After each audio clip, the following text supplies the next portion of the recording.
How's it going? Hey everybody, how's it going? Very excited to meet with you here tonight.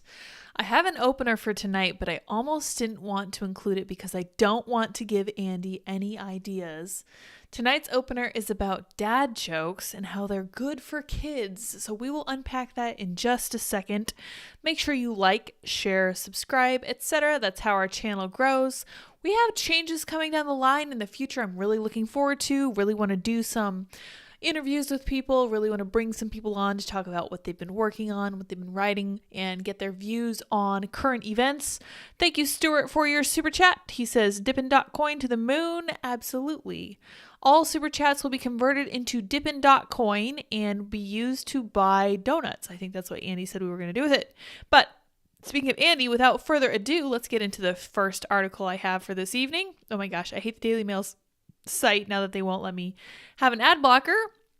Why dad jokes are good for you. Cringeworthy gags teach children to survive embarrassment, study finds. Dad jokes are important in helping children learn to be embarrassed by parents. This toughens them up because they realize embarrassment is not that bad. Very interesting. Try not to roll your eyes at dad jokes. They may be an example of good parenting. Dad jokes are important in helping children learn to be embarrassed by their parents, an expert researcher argues. This toughens them up because they survive the embarrassment of their dad making a terrible pun and realize embarrassment is not that bad. Interesting.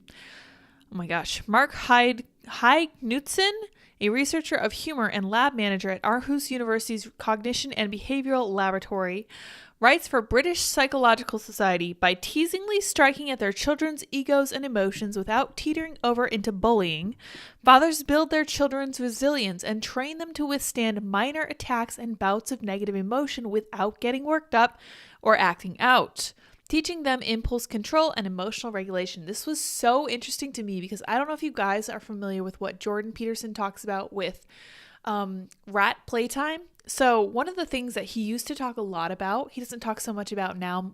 He mostly talks about Bible stuff and, cultural stuff like that. He used to talk a lot about how important it was for little baby rats to play with other rats or with their parents. And he emphasized that this was what made them kind of socialized and made sure that they were able to function as grown-up rats. And you could see the exact same thing in humans too. You really need to be played with and to play with others when you're younger. I think this is an excellent example of that.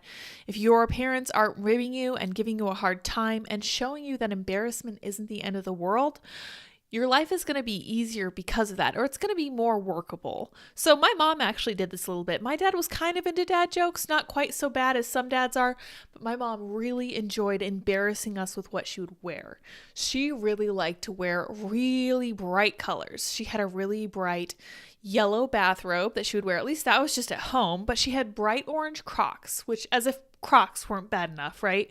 She would wear bright orange Crocs out in public, and we were like, oh my gosh, Mom, this is absolutely ridiculous. But it's true. Now, looking back on it, that stuff doesn't really bother me anymore. And I figured that was just because I was grown up, but at the same time, it's like, maybe that was kind of teaching me that wasn't a big deal. To me, that definitely makes a lot of sense. You guys let me know if you disagree with me. We're going to be talking a lot about like family dynamics and intergenerational controversy because I was triggered by a tweet that I saw earlier this afternoon, and I wanted to share it with you guys because I actually wrote a Substack article about it, and we're going to look at that too. It's about how millennials are just spoiled brats and they don't appreciate anything that they have. And it's based on an article from the New York Times, which we're also going to look at, about how middle age is not going how millennials expected it to go. And this tweet is like, oh, well, we didn't promise you anything. Get used to it, you spoiled brats. And I was like, that is the wrong approach, bro. That is not the right way of looking at it. So we will break that all down. You guys let me know if you're millennials, boomers, or Gen X in the chats. I will appreciate that. Let's continue this a bit. Most dad jokes are puns, according to experts, and completely inoffensive puns at that. At best, they elicit a polite chuckle instead of genuine laughter, and at worst, they make people groan and roll their eyes. Knudsen states, to all the dads out there who love telling dad jokes to their kids, don't let their groans, eye rolls, or palpable irritations stop you. Great. You're partaking in a long and proud tradition, and your embarrassingly awful jokes may even do them some good. Keep repeating the same old stale puns year in and year out. Oh my gosh, this is just a little bit over the top, his instructions here. Through painful repetition, you get to experience the same old joke go through waves of being unfunny and then so unfunny that it becomes funny. One day you may overhear your children spontaneously telling the same joke, perhaps when they themselves have become parents. This, if nothing else, is concrete evidence that our input as parents does have an impact. Good point. Oh gosh, worst offenders, 20 punny dad jokes guaranteed to elicit groans and shaking heads. Elevators terrify me. I'm taking steps to avoid them. So one of the Twitter accounts that I followed in the past, I think I just follow their Instagram, is one called Dad Jokes. And that one is really good too. It's just basically just like a dad. I think it's Dad Says Jokes. Let me check it out before we go to this first tweet I wanted to show you guys. Dad Says Jokes is that Twitter account. A really fun, really good follow, really groan worthy, and actually very clever jokes from the owner of that account. All right, I want to go back. There we go. Cool. All right. We have a Gen Z in the chat. Good for you, you young thing. Appreciate that. Sir Renko. Greg says, wait, who gets offended by dad jokes? Oh, no one. They're actually saying, this doesn't really offend anyone. It just kind of makes them roll their eyes, kind of embarrass them a little bit.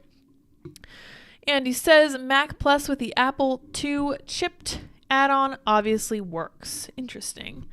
Not sure what you were referring to. You must be talking about someone else. Jack says, I am Gen X. Awesome. All right. Dad jokes. Yeah, it's wild. Good stuff. All right. Andy's talking about nerd stuff. Sorry, I missed the cue, though. Andy was offering free donuts, which we cannot offer because we all know there is no such thing as a free lunch. Similarly, there is no such thing as free donuts. All right. This is what I got a little bit triggered about, and hopefully you will follow me through my triggering process, and we're going to unpack why I was so irritated by it. I will note that it's really interesting that people can force you to defend things that you yourselves are very critical of. For example, I am very critical of millennial women, especially. And I can be forced to defend millennial women when I'm on a site, there are sites out there still, that is incredibly misogynist and just says, just in general, the entire demographic of females is awful. They have nothing good to bring to the table, etc., etc. Then I will be forced to defend women. I'm like, there obviously has to be something good about millennial women. Sure, a majority of them are probably very, very misled and often character challenged, we'll put it that way, but you can't assign something to an entire demographic and assume it will always be true. Now, David Marcus, I follow him, columnist and author, Charade, words at Fox, Daily Mail, Daily Wire, etc. Cool beans. This was his response to this headline. Millennials are hitting middle age and it doesn't look like what we were promised. David says, nobody promised you spoiled brats anything. Okay, so I believe that David is a boomer, certainly nothing less than Gen X, obviously not a millennial. And I responded, oh no, I told my dad this exact same thing a year or so ago. The world does not look anything like I expected it to look when I was younger. I wasn't spoiled. I was one of 6 children. There wasn't anything to spoil me with. I was frustrated by this because I was like, look, there's a lot going on here and you can't just say millennials are so darn spoiled. So, we should give them what for because they're so, obviously full of themselves, self-centered. And I posted this a little while ago. I posted this on the 12th and I said, why don't you just buy a house? Just pull yourself up by your bootstraps. That's what I did in the 70s. And I posted a picture of this chart that that I wasn't able to source despite using my reverse image function. And it shows the housing bubble. It's a graph of the housing bubble. And then it shows where we are today in 2023, actually closer to 2020. I wonder how high it is now. And it's way above. It's already above the housing bubble. Like we're way higher than we should be. This is home price versus median income ratio. So it's insane. Like the housing market is a bubble that's about to burst. And I'm really curious what happens then. But that is just one example of the challenges that millennials are facing. Now, what I told my dad and what I'm going to show you in my Substack article is that I hoped for, one of the things I really wanted was the white picket fence, the house, obviously, that comes with that. I wanted like the single income family with kids and everything like that. All of these things that I kind of took for granted when I was younger and that now seem very far out of reach. Now, Andy and I are very lucky. He has a really good job that he loves and he's very good at. But at the same time, we just look around and we're like, we make more than our parents made at any point in their working lives, for the most part. And we feel like we're no better off. It's so interesting to finally be middle class, and it looks like middle class has just stepped up a notch. It's still just out of your reach. So I suspect that's going to be the thrust of this New York Times article, which we can get into. It's very weirdly framed, or it's very weirdly formatted because I put it into archive.is because the New York Times obviously has a paywall and I refuse to pay for a New York Times subscription. So just bear with me here. This is opinion from the New York Times. Millennials are hitting middle age and it doesn't look like what we were promised. And these gigantic, obnoxious green letters say, "Is this it?" So let's read a little bit of this. Caitlin Durham will be 40 this year, and she's been grasping for security her entire adult life. Just as Dr. Dunham, okay, so she clearly went to college, was leaving for college in 2001, her mother lost her job of 20 years in that year's recession. The family was suddenly faced with anxiety about paying for school, retirement, and their mortgage. Dr. Dunham, a Rye, Maryland native whom I spoke with over video chat in early January, told me that this unexpected financial crisis inspired her to get it together, to seek out a stable career, medicine, good for her, to get married early in her 20s, and to make the sort of choices she thought would disaster-proof her life. That's not what happened. Instead, the cascading crises of the next decades thwarted her at every turn. Her husband, a software engineer, bought a house in the Tampa Bay area in 2006, which lost half its value in the 2008 recession. What was supposed to be a decent asset for us was suddenly a millstone, she shared. He had also lost his job during that economic slump. Dr. Dunham began her career as an OBGYN with over $250,000 of educational debt, even though she went to a public university for medical school. After some time in Minnesota and another house that was a bear to sell, her family, which now included 2 children, finally settled in Delaware in 2019. Part of the desire for a move was lifestyle. She felt the demands of her job in Minnesota didn't give her enough time for her family, so she wanted to move into private practice. Honestly, this is a very common sentiment among women. I will stop and add here that my mother asked me, and this is something I talked about in my Substack article, she asked me why more women did not want to be stay-at-home moms. And I just looked around and I was like, Mom, we can't afford to. I think that a lot of women would love to stay at home with their families and their children instead of working all the time. We don't have that choice anymore. I don't know if you guys are familiar with the website What Happened in 1971, but I think we should look at that here. In fact, let me do that now. If I can type, what happened, oh my gosh, in 1971 I think it's com. Yeah. No, can't be reached. You guys know what I'm talking about. 1971 site. I just saw, WTF. Okay, WTF happened in 1971. Okay. Growth in productivity and hourly compensation since 1948. In 1971, it changed dramatically. Productivity skyrocketed and compensation flatlined, like insanely. So let's scroll down. Here we have real GDP, real wages, and trade policies in the U.S. between 1947 and 2014. Right around 71, we have real GDP per capita skyrocketing, real GDP per FTE, average real wage GDP deflator, and average real wages stagnated to a large degree. Real median weekly earnings or full-time workers, CPL, not sure what that means, also stagnated. Income gains widely shared in early post-war decades, but not since then. Again, we have real family income between 1947 and 2016 as a percentage of the 1973 level. So all of these graphs, follow a very similar path. So let's scroll down and see what they have to say about what exactly happened in 1971 to see what caused all this. 1971 cost of living. A new house was $25,000. Average income was $10,622 per year. A new car was $3,500. Average rent was $150 per month. Tuition to Harvard was $2,600 per year. A movie ticket was $1.50. Gas was 40 cents a gallon and a postage stamp was 8 cents. A dozen eggs cost 45 cents. Fresh ground hamburger was 62 cents a pound, and fresh baked bread was 25 cents a loaf. I want to read the article because I've only ever really seen the graphs and charts. Something clearly happened, and I suspect that what happened in 1971 was our removal from the gold standard. But this was also in conjunction with women entering the workforce. And one of the things that women entering the workforce did was that we doubled our workforce and wages obviously functionally just stagnated. And one of the things that would happen when a woman would go into the workforce would be that men would consequently also start earning a little bit less because employers started to notice, oh, wives are working now, so it kind of takes some of the bargaining power away from men when they say, you know what, my family really needs help. I really need to support my family. And they say, oh, but isn't your wife working? Okay, well, don't worry about that then. I'll give you a small raise, but nothing much really.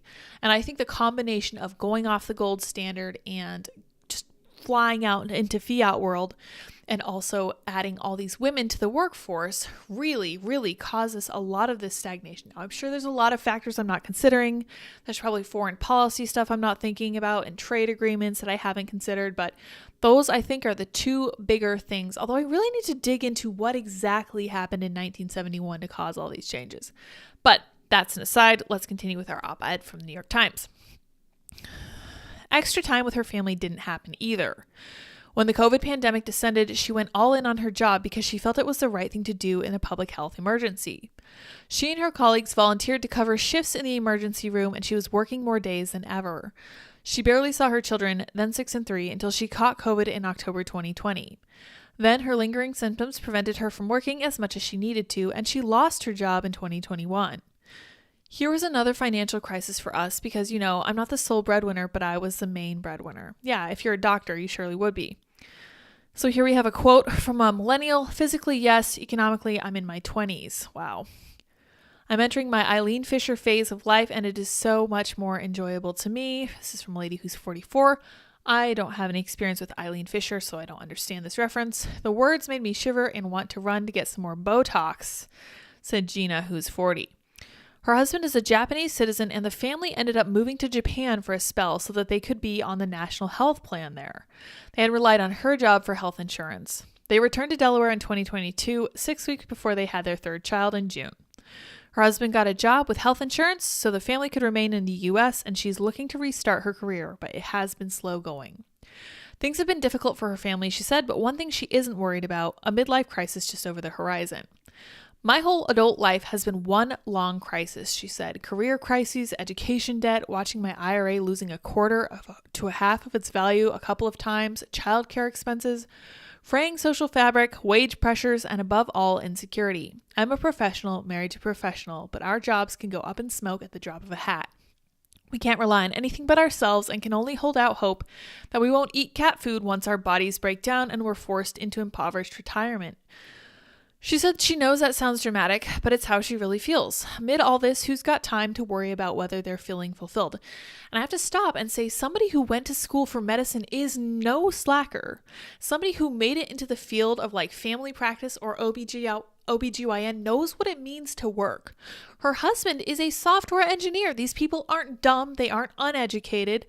But because she went and got this degree in medicine, very important stuff, she now has a ton of student loan debt.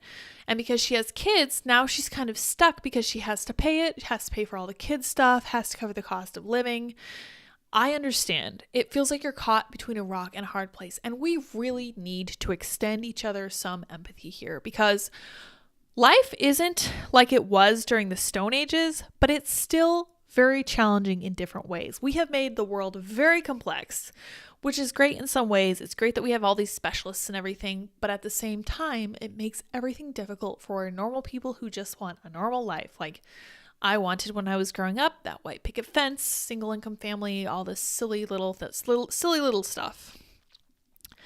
This isn't what middle-class millennials thought midlife would be like. Our childhoods were marked by an unusually high level of prosperity in the U.S. and the expectation that such stability would continue. I think that's the issue. We were born into a time where We didn't worry as much about money as previous generations certainly have. And I'm starting to think that what we experienced when we were young, I'm millennial, probably Gen Z kind of experienced something similar, and certainly Gen X for the most part too, was definitely an anomaly. But we saw it as normal because it was the only frame of reference we had. And I think the solution to some of this is just studying more history and realizing how hard life was before us. When William Strauss and Neil Howe published the bestseller in 2000 called Millennials Rising, now you may recall Strauss and Howe from the fourth dimensional warfare or whatever. I forget what it's called. Crap. Strauss and Howe. Let me see. I forget the name of that book. I haven't thought about that since I was over at Timcast. Fourth Turning. That's what it was called. Yep. The authors of that book wrote a book about millennials. Interesting. Millennials Rising, the next great generation. They remarked that millennials were kids who've never known a year in which America didn't get richer. They described an upbeat, optimistic, and diverse set of Americans coming of age. That's accurate. While they acknowledged that a crisis might hit this generation and cause this familiar millennial sunniness to turn sour, they predicted that as they reached midlife, millennials would be more traditional, reversing the trend toward later marriage and childbirth. They also predicted that millennials would be more socially and politically cohesive, rejecting the cultural wedge issues of the late 20th century, unlike their Gen X and Boomer predecessors.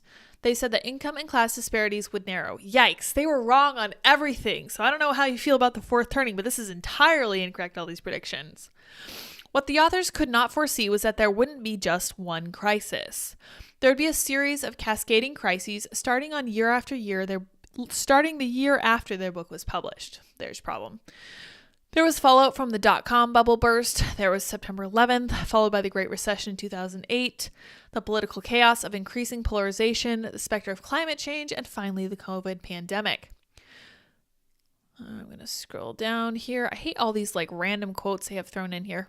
Though it may come as a surprise to people who continue to use the term millennial as shorthand for annoying youth, we, are no longer young. The oldest of us are in our early 40s and are standing on the cusp of the life stage known as middle age, traditionally associated with ever less reliable needs and angst about whether this is all there is. But if we've managed to dodge the angst, so far at least, it's not because we're in the happy, well-adjusted place that Mr. Strauss and Mr. Howe predicted, unfortunately. In August, the Times asked our 40-ish readers, not just 40, they don't just have 40 readers, although this is the New York Times we're talking about, that wouldn't surprise me. They asked their readers, who are about 40, how they felt about their lives now that they are, chronologically at least, in midlife. Over 1,300 people responded in less than a week. One of our questions was about whether they had experienced a midlife crisis and how they would define the term. Many people said they felt they couldn't be having a midlife crisis because there was no bourgeois numbness to rebel against. Rather than longing for adventure and release, they craved a sense of safety and calmness which they felt they had never known. And this is my question. In this economy is what Andy's always asking. And this next part says, who has midlife crisis money? The traditional midlife crisis, as presented in popular and culture at least, unfolds amid suburban ennui. Disaffected adults feel trapped by conformity and the circumstances of marriage, children, a well-appointed house with a lawn that needs mowing every Saturday. Everybody smokes cigarettes or these days picks up a vape and has affairs. The men buy sports cars and get hair plugs. In Passages, Predictable Crises of Adult Life, a best-selling chronicle of adulthood published in the mid-1970s, the journalist Gail Sheehy described how a typical life trajectory played out for her generation. She was born in 1936. People got married young, started having kids in their 20s and developing careers, and then were comfortably ensconced by their mid-30s. Geez, must be nice, right? She described the ages from 35 to 45 as the deadline decade, when the man of 40 usually feels stale, restless, burdened with, and unappreciated. He worries about his health. He wonders, is this all there is? But this version of midlife, as depicted in the novels and film Revolutionary Road and The Ice Storm, hasn't jibed with the reality of many American adults for a long time, even though its familiar beats have lingered in pop culture. When the film This Is 40 attempted to update the midlife crisis motif for the disaffected Gen X middle class in 2012, many reviewers did not find the protagonist's financially cushy malaise relatable.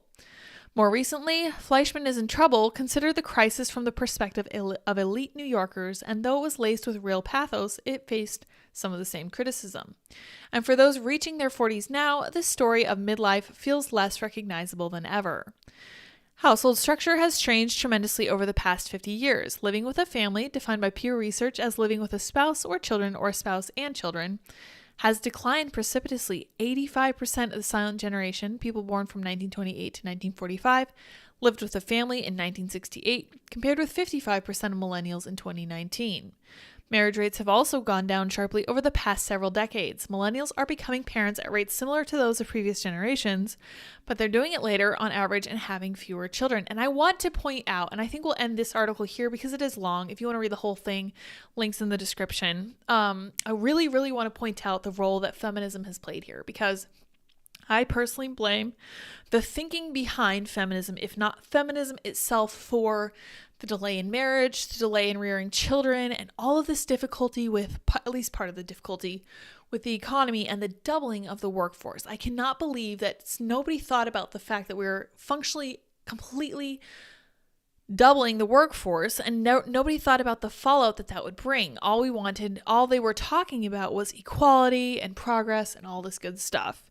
Well, as we know, when you can put like a rosy bow on something, you'll convince people that it's the right thing to do, but that doesn't make it so. Let's look at this point here, because this is from the Foundation for Economic Education, which I always appreciate. And it says, why millennials are poorer than their parents. Millennials are often scapegoated, but they really are up against some difficult odds. This is from 2017, but I imagine things haven't gotten easier or better since then. There's one generation that has become the scapegoat for the nation's problems. It's the millennials. They don't get married and start families. They live in mom's basement and they don't buy their own home. They drift from job to job and school to school trying to find their passion. In short, they can't adult. But while it's true that these problems can be attributed to serious character flaws, which do need to be fixed, I wonder if we too often overlook the fact that millennials really are up against some difficult odds. And as a new study released by the Young Invincibles implies, one of the biggest may be student debt. According to the Young Invincibles, research shows that young adult workers today earn $10,000 less than young adults in 1989, a decline of 20%. The study is quick to note that a college degree with or without debt is still worth it. Sure, okay. It goes on, however, to add, that said, among those with a college degree, we find a strong correlation between those with no student loan debt and those with the least decline in income across the two generations. Observe, for example, the following two charts. The first shows the difference in earnings between boomers and millennials with various degrees of education. Those with a degree and without debt experienced the smallest decline. So here we have 25 to 34-year-olds, $80,000 income, $10,000 income, a degree without debt, degree with debt, and no degree. The second shows the difference in net wealth between boomers and millennials. Again, the millennials with a degree and no debt are sitting far better than those with debt-laden degrees. Young student borrowers and non-college educated have similar net wealth. Interesting. So the borrowing means that they puts them back on the same level as non-educated people. That is really interesting. Degree without debt, degree with debt. Wow. And no degree. Jeez, that's crazy. Many might immediately jump on this and argue that this is exactly why we should offer free college to everyone. But this is why I appreciate Foundation for Economic Education. Given that college costs have risen at a far greater rate than other costs, chart below, will transferring the tuition payments from the individual to the taxpayer really solve the problem? Should we instead consider colleges are offering students a product worth far less than they're selling it for? Fascinating. And we know why this is, right?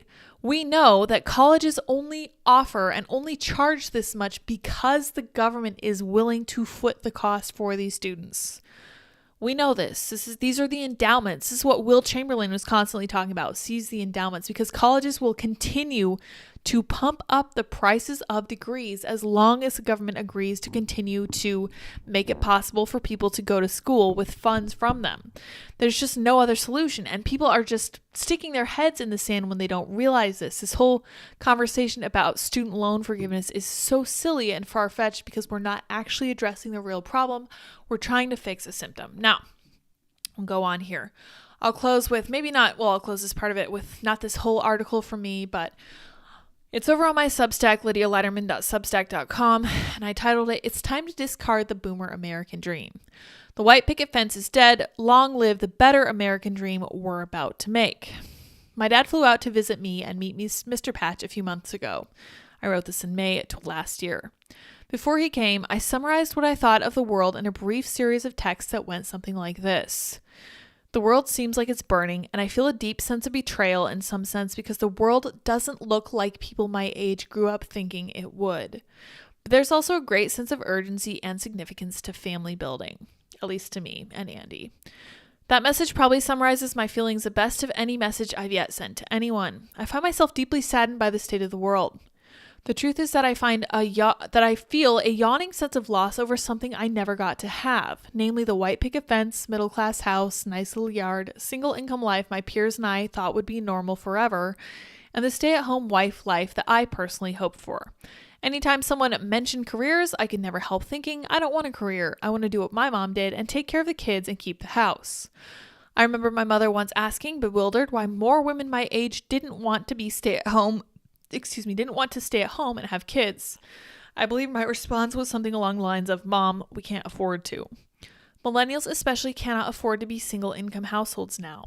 By dumping women into the workforce and doubling the number of workers, our wages stagnated. Oh, your wife is working? You don't need to earn as much, employers could now say to men. You're a career woman? Guess you'll be needing childcare, or better yet, just get that abortion. Just keep using birth control or get your tubes tied became a common cultural theme. And this is to say nothing of student loan debts acquired by an entire generation of kids who were told they had to go to college, who then regretted that choice immensely by a previous generation who saw that the most dedicated people went to college and earned more money and swapped cause with effect. The truth is that people who deeply care about what they want to do and who know exactly what they want to go to college for would be more likely to succeed in the workforce anyway because they're passionate. More on inverted cause and effect as it relates to millennials later. This week, I clipped, titled, and thumbnailed a piece from Timcast IRL about how millennials are the first generation to be worse off than the previous generations, and I'm starting to think we're beginning a downhill slide from our peak years, at least in the US, and possibly in the West. If you see similar trends in Europe, Canada, etc., let me know in the comments. I recall thinking we had truly peaked as a society when one day I looked around at the world and saw that you could order almost anything online and have it in 2 days. You could go to the store and get any product you wanted at any time of day, and you could order any food almost any time of day, depending on where you were. Rent was $650 for a very nice 2-bedroom main-level apartment in a quiet part of town near a golf course. COVID knocked a lot of that out in pretty short order, but since that time, it has felt like we've been in a free fall with skyrocketing inflation and pricing and stagnating incomes. It really hurt to realize that I make more now than my father did for much of my young life. I have no children and rent a 1-bedroom apartment with my husband, who earns similarly generous wages. The difference is that my father was a single income earner in our household. My mother was a stay-at-home mom, a stay-at-home wife for my entire life, and they had 6 children. They owned their home, and I remember my mother celebrating the day they'd finally paid off their credit card debts. Now I feel a little bitter about that. We don't even have kids yet, and we have a very little chance of owning a home anytime soon. Rent costs more than twice as much as it did 10 years ago for half the space. Gas is feeling intolerable, and as I open this piece, I feel a great sense of loss for something I never got to have. I do believe the idea of the American dream that my peers and I grew up with is now dead. There's simply too much against us. The white picket fence seems unaffordable. So what are we to do? I'm pragmatic, and I hate the idea of wasting time feeling sorry for myself. I'm here to encourage everyone reading this to begin to build a new American dream. And I want to stop there because I've kind of evolved a little bit past that point. I think that what we're seeing now is a move away from the easy times that we saw for most of my youth into the 2000s and kind of this movement toward the hard times. I'm sure you guys have heard the expression, hard times make strong men make good times make weak men make hard times. It's a cycle, thus has it always been. So I think what we were seeing when I was growing up was the end of the good times that made weak men. And what we're seeing now is the beginning of the hard times made by those weak men. That's why, as I've told Andy often, and as I often reassure myself in thinking, our children are going to be strong people.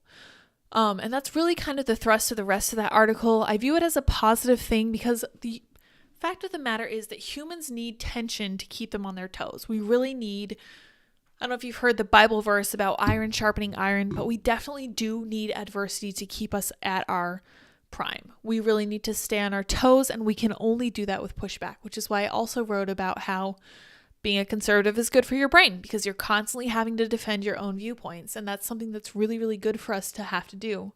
And I've never had any issue with people being against me constantly. Like, it's just kind of something that I take for granted. Now I could do with less being called a fascist or whatever, but at the end of the day, literally just sticks and stones, not going to bother me. And people trying to embarrass me, thankfully I had a dad who made dad jokes, so that's not a huge issue for me. But I do think that we're moving on into our hard times phase, and I think that it's going to be okay, because I think it's going to make us and our kids stronger. So I'm going to leave that part on that note, because that's really the hopeful part that I am looking toward. I refuse to be pessimistic. I am a naturally very optimistic person, but seeing people dig at millennials is kind of bothersome to me, because you know who raised millennials, right?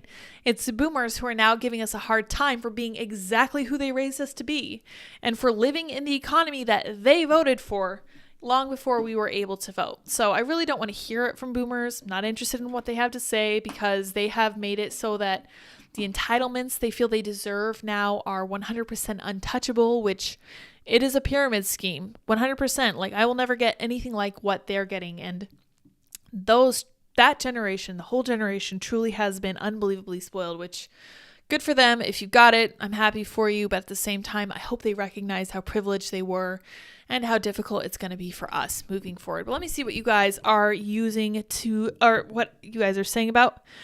Andy says she's using that old book to prop up her laptop. Yes, I tweeted out a summary of wokeness. Where did I put that? Yeah. Okay. So that was the other thing I wanted to mention.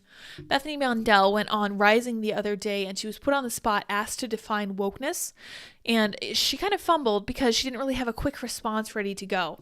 So I wrote this out today, and I said, wokeness is the prioritization of subjective, shifting, left-leaning values above objective attributes like merit and earned value on an individual basis. Now, that's just kind of a rough draft of what I was thinking, and I wrote it out in about 5 minutes, but I was asking people to contribute, and they tended to agree. I personally found that the line authoritarian utopianism was probably the closest to a super concise summary of wokeness, much more so than what I wrote, which was many more words. Wait, who gets offended by dad jokes? Yeah, no one. I tell a dad joke, but that would be a parent. Thank you, Greg. So many Gregs. Greg says, I see you're teaching Lids some CCNA. No, he's not. Yeah, that's what my laptop was on. Joel says, no free donuts. Tears. I'm sorry. Joel says, born in 86, whatever that makes you. That makes you about Andy's age. Andy is talking nerd stuff. It's Willy Wonka candy nerds. No, he does love those, though. Thank you, Keenan. 86, yes, is millennial. Keenan says, go Falcons. Indeed. Jay Jr. says, hiya. Welcome. Welcome. Keenan says Millennial Falcon. Yes, indeed. Well, I'm from Colorado, so Falcons does make sense. It's the Air Force Falcons. Stuart Walker says, I'm Gen X and proud. I demand reparations. LOL. Please don't. We have enough of that. JJR says, boomer here. Cliff the Alien says, boomers to their kids. You kids don't know how to work, and you think you're entitled to everything. Here, have a brand new car. Very interesting, right? There's such a dichotomy between, oh, you guys are all so young and spoiled, and yeah, I'm going to pay for your college and everything. It's like, you got to kind of pick a lane there. Keenan says the boomer generation bought 3 houses and forgot to give them to their kids. Yes. So there was a lot of, oh my gosh, I saw an article like early on in the pandemic about how boomers are all flush with cash and ready to retire. And I was just like, great. I'm so happy for you. At least then you won't be using freaking Social Security, I guess, right? And he says that they made their kids pay for those houses on their political credit. Interesting. Keenan says, maybe it was the parents of the boomers. Sorry about this because you don't like it, but these are the living graveyards. Interesting. Gen X are punk rock. Yes, I have a great deal of respect for Gen X. In fact, a lot of my friends were like early millennials or Gen X. I had friends who were in their 40s when I was in my mid-20s. I've always kind of befriended people who are a little bit older than me for some reason. Lori says Gen X, very cool. Keenan says people trying to retire took over too many vacations and didn't prepare for their futures. Possibly so. JJR, who is a boomer, says, I disagree on the need for a dual income. It comes down to limiting expenses and taking advantage of the 2-parent option. Too many wants are considered needs. That's definitely true. But at the same time, if you want to have a house, you do need two incomes because you almost need both lines of credit. It's very interesting. I think that people view owning a home as a need. It's very, very important to them because a home is a source of wealth. It's something you can refinance. It's like a source of like rising value or whatever. I'm not fully well versed in all this stuff, but Malcolm Flex says, sign me up for those prices. Seriously, me too. I heard though that interest rates on home loans were very, very high at the time. So it was like 20%. Stuart says Gen X are the forgotten but most underground generation. Yeah, well, that's how they're underground. It's because they're forgotten. Cliff says American economy was stronger because there was more American-made goods. Who makes it now? That's a great point. Eggs cost 20 minutes at minimum wage, says Keenan. Andy says, I think you've got that a bit wrong. It's mainly adding more competition to the market. Competition drives down prices. Females do not compete with males. They just don't. Sad but true. Females tended, at the time, at least the time when we were introduced into the workforce, we were secretaries. And still, even now, females are nurses. Females tend to do things that put them in contact with people. So you get social workers, you get school teachers, you have librarians, and social studies majors and stuff like that. I don't think that men and women are competing. I think there's just more employment. And he says women competing against men for the same wages in the market for the first time. Well, I think that contributes to the wages just stagnating. Sorenko says, yeah, but didn't we go back on it until Nixon took us off again? I don't think so. I think that we came off altogether in 1971. So my poll question was, are millennials worse off than their parents or just worse trained, and whose fault is it? Right now, worse off and boomers' fault is what's winning. Worse off and their own is in second place. So there's definitely a lot of responsibility to be given to millennials. They are certainly not pure as the driven snow or innocent, but at the same time, who trained them? Like, who taught them everything they know? It was boomers. So I don't really know what degree of responsibility can be assigned to those people. Oh yeah, Cliff says, finance advisor Dave Ramsey says doctors are the hardest for him to work with. They're brilliant with medicine, which makes them think they know everything about finance too. They're notorious for debt. I'd believe it, especially with student loan debt, really, really hard. And I will tell you, as somebody who used to work with patients, they're also incredibly difficult patients because, again, this is their field and they think they know exactly what they're talking about all the time. So it really makes your time working with them incredibly difficult. Having women in the workforce floods the labor market with competition, and as I think Malcolm Flex was alluding to, it forces us to pawn childcare off onto the state right. That's something I mentioned in my Substack as well, for sure. All right, you guys, we're going to move on to a slightly different topic. Oh, thank you, Stuart, for your contribution to the Dippin' Dot Fund. The boomer dream was espoused here in the UK as well. It failed because of inclusivity, which started with vigor in the 80s and 90s. However, we were duped. Yeah, I think starting to feel like we were duped for sure here too. All right, you guys, we're going to hop over to this. I just have one article on this one, but I thought it was really interesting, so let's cover it. Doctor who helped halt COVID misinformation law sues Stanford for punishing political activity. University didn't care who he was violating booster mandate and doesn't enforce it on others until his activism against mandates got too prominent, the suit said. Interesting. A California pediatric emergency room physician who helped secure an injunction against the state's medical misinformation law on First Amendment grounds is now going after his own institution for alleged labor violations based on his public criticism of COVID-19 policy. Ram Durasetti alleges that the Stanford Healthcare, part of the university's School of Medicine and his employer of 2 decades, functionally ignored his noncompliance with its COVID booster mandate until he engaged in political activity that SHC deemed intolerable. Wow. So they were letting him get away with not being boosted, even though they were encouraging it or requiring it for everybody, until he started saying the wrong things. That is so interesting. Chief of Staff Jay Shah told Durasetti November 11th, a day after he asked for an update on his clinical status and several weeks after disinformation activists publicly targeted him, that SHC had actually suspended him for non-compliance in his latest deadline of August 12th. Suspension would convert to voluntary resignation the next day, Shah allegedly told Durasetti, who remains a clinical associate professor at Stanford and has a PhD from the engineering program.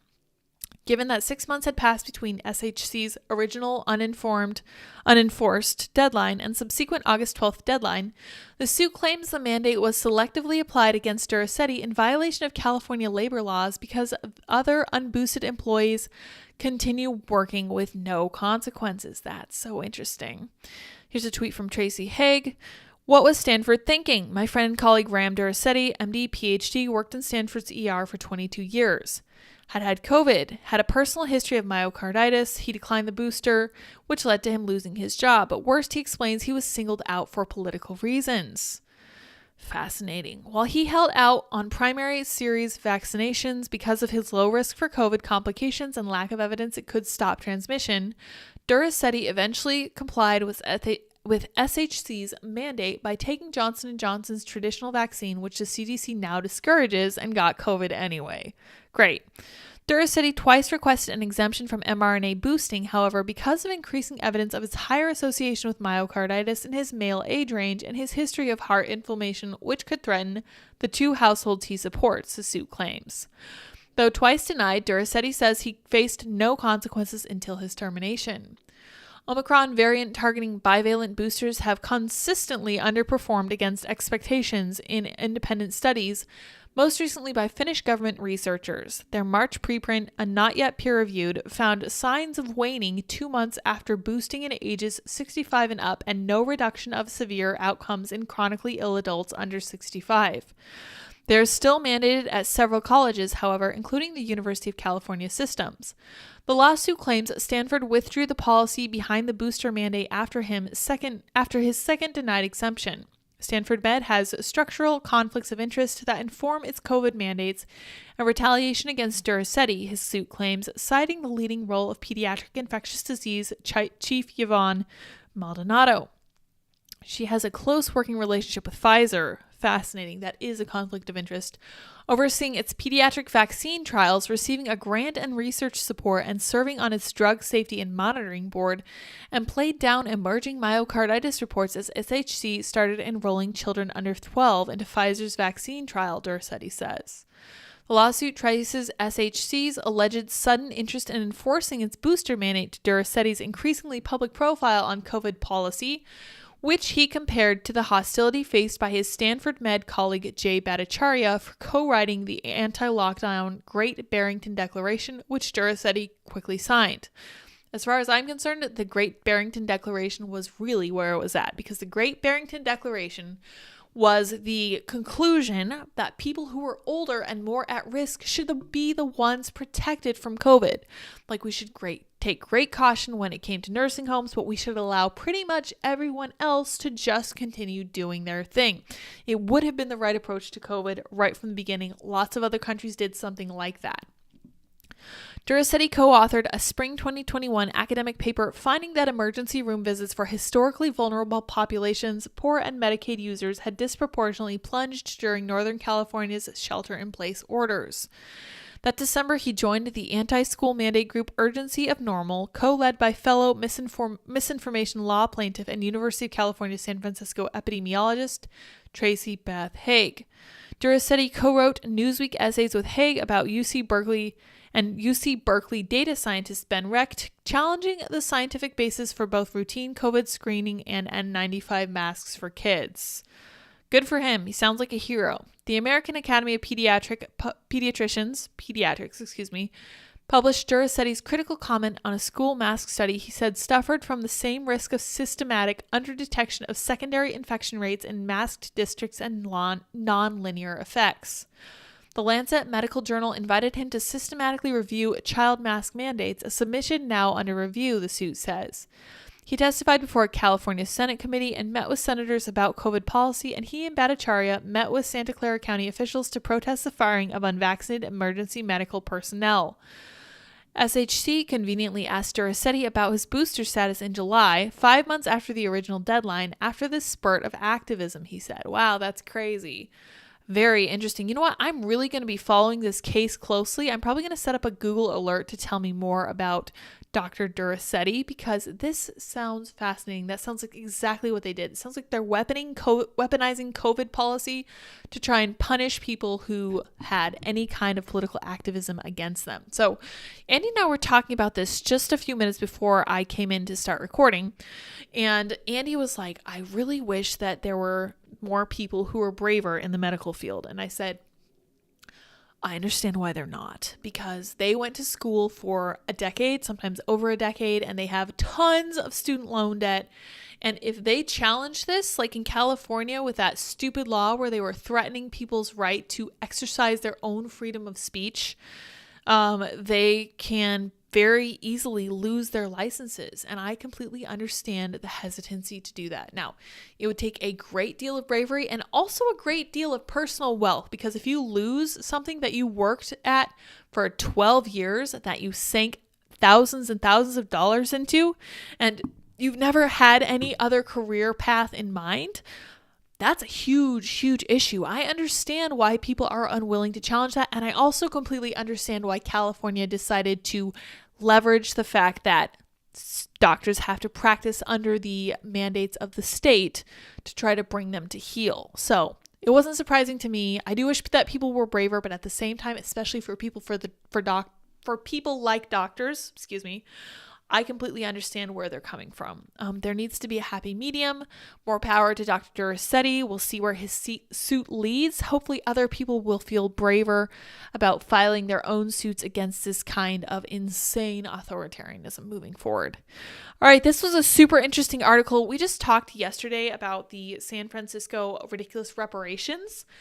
This is a former BLM member who's turned conservative who's blistering San Francisco's ridiculous reparations.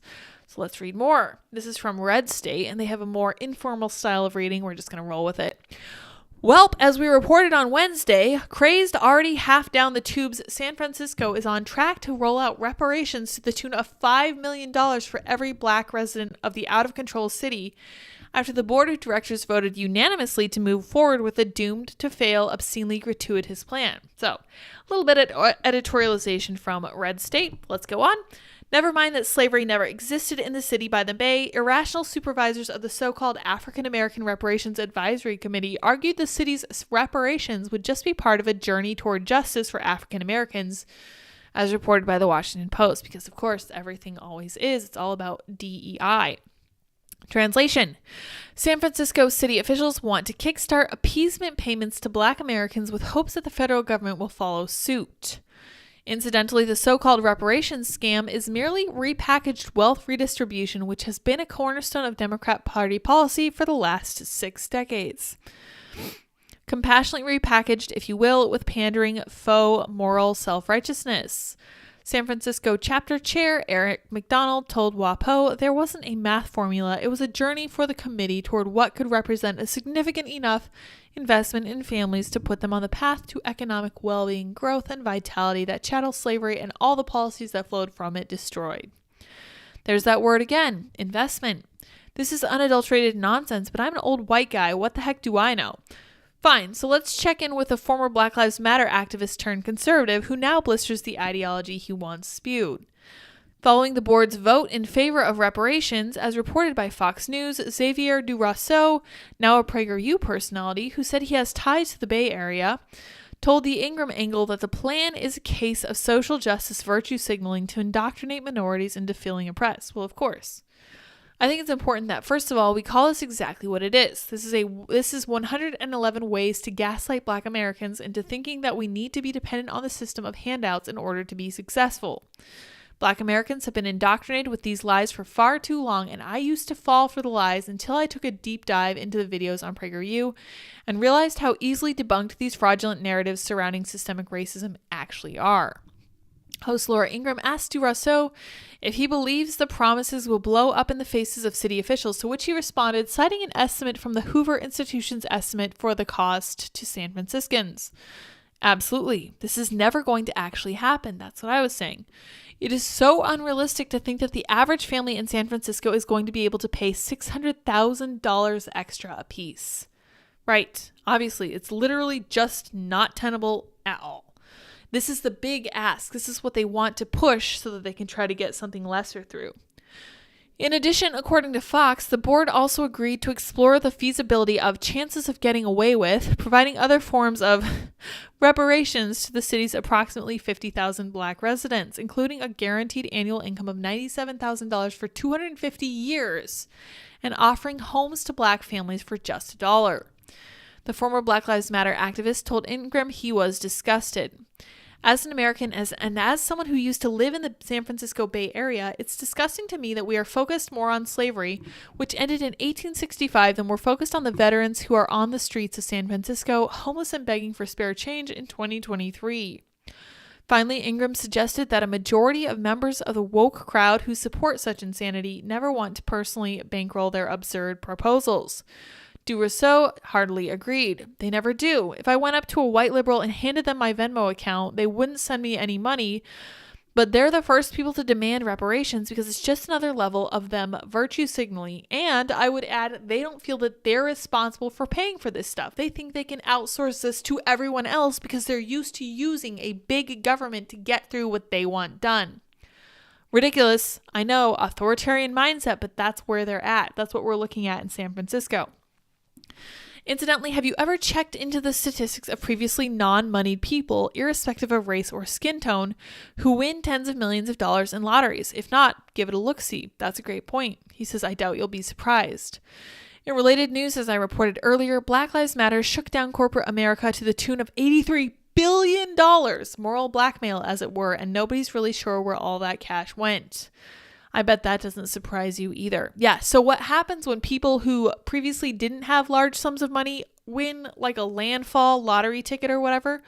Windfall, excuse me. They are constantly like overspending it, and they spend it really, really fast, and then it's just completely gone, and they're often worse off than they were before. Excuse me. And I think that's a great point to bring up because that's probably exactly what's going to happen in San Francisco if this ever does happen, and I'm not convinced it will. So you guys, I have some more articles in the description of this video, but I don't think I'm going to read them because my voice is giving out now and I feel like I've talked a lot this evening. So I will wrap it here. Let's see what you guys are all saying and then we'll be done. Thank you, Stuart, for your super chat to the Dippin' Dot Fund. During COVID, as I have had lung disease, I was put on a DNR here in the UK. It took my brother to remove it. Holy cow. You're telling me that somebody else made you a do not resuscitate? Because in the US, that's not allowed. In fact, even if you're super old and they know that doing CPR on you would break all your ribs, you can still be a full code even up until you die, basically, pretty much. To be a DNR, that's something that you yourself have to choose, or your medical durable power of attorney. That is crazy to me. I'm very glad you made it out. So is Andy. He says, Stuart, thank goodness you made it out. For sure. C. Veal Jr. says, I believe reparations could be dangerous. Nothing is free, and it does not serve as a repayment that my ancestors were slaves.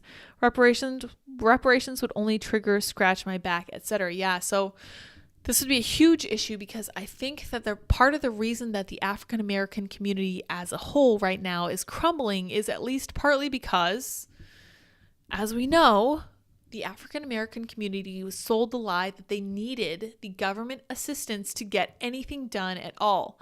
The other thing that was done to them a while ago, and Thomas Sowell talks about this kind of thing at length, was that they incentivized mothers to be single mothers, and they removed the responsibility from fathers to actually be there for their families. And that's what's really led to the complete dissolution of the African American family. Like when they first introduced welfare, some tiny fraction of, African American babies were born out of wedlock because they were a heavily religious community. Like they were very influenced by the power of the church. That was their community. Now, when the government stepped in and said, oh, we'll take care of you, wink, wink, nudge, nudge, single motherhood became incentivized and fathers leaving also became incentivized. It literally made every part of the demographic worse because it gave them the option to get away with it. When you give people the option to get away with things, you make them worse. And I am not speaking in terms of race right now. I'm talking about human nature. You can't just say, hey, you know what? You'll get this free thing and you don't even have to do anything and expect them not to take advantage of that. They would be foolish not to. And because it's what we did to that community, that we have failed them for. And I think that we absolutely owe it to them to help them sort that out, because that's entirely our fault. 100%. I feel a great deal of almost personal responsibility and guilt for that, because I see so clearly what happened there. And now we have like 78% out of wedlock birth rates and all that good stuff, and absent fathers, all of the crime that comes along with that. Anytime you have an absent father, I made this point a while ago. I think it was in like 2018. I mentioned this to a coworker at the hospital because there had been a mass shooting, I think a school shooting. And I was like, you know what? A lot of these shooters have in common? They don't have dads. And this was really upsetting to him because his dad had walked out early in his life too. And I felt bad about it in retrospect. I thought it was a little tone deaf of me. I was a little young, give me a break. But I was like, you know what? I feel like that's actually really a factor that we should consider when we look at some of these demographics. And it's something we should think about. We can't just focus on the symptom, that is acquiring a gun and going out and making your feelings known to the world, like Jordan Peterson talks about, exacting as much revenge on reality as you possibly can. We should be looking at the cause. We should, because when we allow fathers to just float off into the ether by not giving men responsibility and saying you have a really important, really sacred duty to your own kids, we're basically just saying you don't have to worry about it. The government will take care of it. You don't have to love or care for these kids or their mother at all. The state will take care of them. You just go do whatever you want to do. And it sounds nice, possibly in the short term for some of these men, but at the end of the day, responsibility is much better than doing whatever you want. That is going to make you into the strong person you are, which I will also connect to the first part of this video where I was talking about how I think we're going back into hard times and our children are going to be strong people. We need adversity. We need responsibility. We've eschewed a lot of that. We've been living really easy, privileged lives, and it's made us worse. So really looking forward to these coming hard times. Unfortunately, there's no way around it. The only way out is through. So we're going for it. All right. Andy says, cultural enforcement of strong moral and ethical values. And there's a very good reason that collectivists all seem to hate the nuclear family structure. Yes, I am constantly talking about cultural pressure to do things like maintain the nuclear family. You can say, you know what? We should get grandparents and aunts and uncles involved in pushing marriages to stay strong.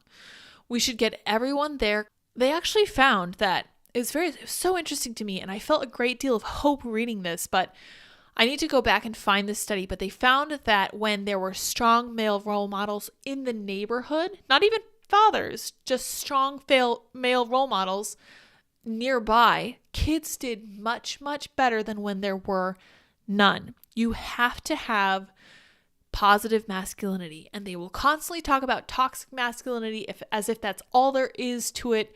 Ridiculously narrow-minded and like shockingly, I forget what the word is. I want to say presbyopic, but it's like super focused. You have no other field of vision. It's incredibly narrow. Like there's nothing else that it could possibly be. Obviously, that's not the case. There's always more than one factor. Femininity has toxicity too. It also has positivity. Both femininity and masculinity have upsides and downsides. You need to accept that. I really feel like if we got rid of a lot of this black and white thinking like Thomas Sowell preaches against, I think we would be a lot better off and be a step closer to fixing a lot of our cultural problems. And he says myocarditis. Yes, that developed quickly. Keenan says, how often does a father just leave and how often does a mother kick out the dad because she's able to survive without them? I think it works both ways. When you're not married and when you have a girlfriend and boyfriend situation, you get more money from the government than if you were married. And that kind of removes the actual outside cultural pressure to get married and stay married. Certainly, like you want to talk about divorce, all of this stuff falling apart, all of this is financed by government funds, which really, really, really makes me furious with how my tax dollars are spent, especially considering that fungible funds are given to places like Planned Parenthood, obviously just for healthcare services, but we know that the money can be used for whatever, and having money for one thing just frees up other money to do other stuff. So we know our dollars are being spent for abortions, which I vehemently disagree with, but this is the case with everything. I'm funding the downfall of the Black culture, and that makes me sick to my stomach because I'm not a flaming racist. I would love for them to be successful and happy and to have solid families and to be winning at life. But they're not, and it's at least partly in part because of the involvement of the state. And I sound like an anarchist now, so I will digress before Andy gets all excited. Andy says if you're on welfare, you get a massive paycheck if you make sure that there's no father in the picture. That's correct. That is a factor. JJR says racehorse vision, blinders on, full speed ahead. What could possibly go wrong? I think we're looking at what's going wrong right now. All right, you guys, I'm going to wrap it here. Thank you all for being involved this evening. I appreciate all of your chats and all your super chats. The Dippin' Dot Fund is growing, and Dippin' Dot Coin is on the way to the moon for sure. I see Dip out there right now. He is contemplating life in a very wise manner. Of course, just kidding. There are no thoughts in that brain at all. I will talk to you guys tomorrow, same time, same place, although we are eventually going to switch to 7 p.m. Not yet, though. Few things we're working on, and that's one of them. All right, until next time. Bye, guys.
How's it going?